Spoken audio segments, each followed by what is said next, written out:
What's going on, people? Welcome back to another video. Today we're going to go over the best bicep exercises you can do to grow massive arms. Firstly, we've got the easy bar bicep curl. I've chosen this exercise for a few reasons. Firstly, you can go heavy when you do this exercise. Because it's a movement involving both of your arms, you can increase the intensity and use more weight to do the exercise. Secondly, it's better than the normal barbell bicep curl in terms of bicep activation. This is because your hands are at an angle and allows you to cue for driving your pinky up into the bar and cueing for supination, which is going to further activate your biceps. Using the easy bar over the barbell also reduces the risk of injury to your wrists because the easy bar allows for more natural movement and is in a more comfortable position. When performing this exercise, you still want to focus on the contraction of your biceps and not start to use momentum and swing the weight up. If you start to engage your hips with the movement, it's only going to lead to injury in your lower back and possibly in your biceps. Because you can go heavier with this exercise, I'll start with a maximum of 8 reps. The next exercise that we have is hammer curls. So I've chosen this exercise for multiple reasons. The first being it's a single arm exercise, so we can even out any imbalance that we have in our biceps. The second reason I've chosen this exercise is that when our forearm is in a neutral position and our thumb is facing forwards, this is when we're at our strongest. So simply by being in a stronger position, we're going to be able to move more weight and provide more tension to the muscle that we want to grow. Also, when our forearm is in this neutral position and we perform a bicep curl, we're targeting our brachioradialis. This is the muscle that crosses the elbow and gives our arm a thicker appearance. I've shown you how to perform this movement in sitting. Now I'm also going to show you how to perform it in standing. With this movement, you should start by doing it in sitting.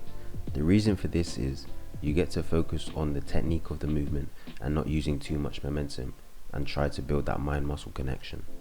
Once you can perform this movement well, then you could progress to doing it in standing. Performing this movement in standing is very good for your core engagement, and it also allows you to use a bit of momentum. Using momentum isn't always a bad thing. As long as it's only a slight swing, then it can actually be beneficial, because with some movements, the bottom portion of the movement is too hard to complete, but you can still complete the rest of the movement. So it's wise to use a bit of momentum to initially move the weight and then let the muscle take over to perform the action. Next, we have another great exercise, the chin up.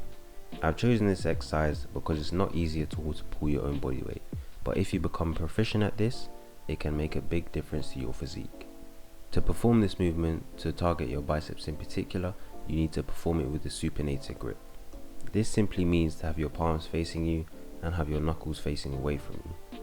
By supinating your wrists, you're going to get more activation from your biceps when performing the chin up. To also ensure that you're targeting your biceps, you can modify your hand width so you can perform the chin up with a slightly closer grip. If you struggle with performing chin ups, you can simply start by doing negatives.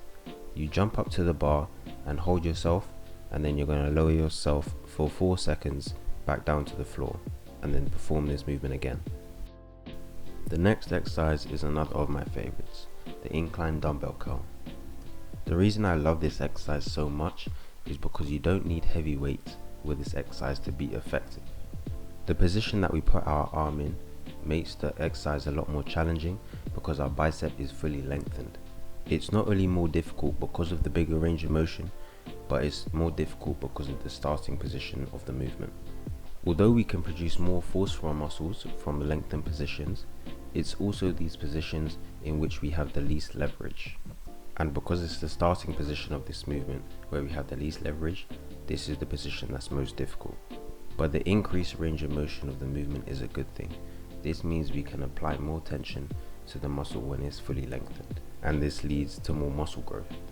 When performing this movement, try to avoid swinging your arm upwards and try to keep your shoulder and elbow aligned in a fixed position and only curl from your elbow.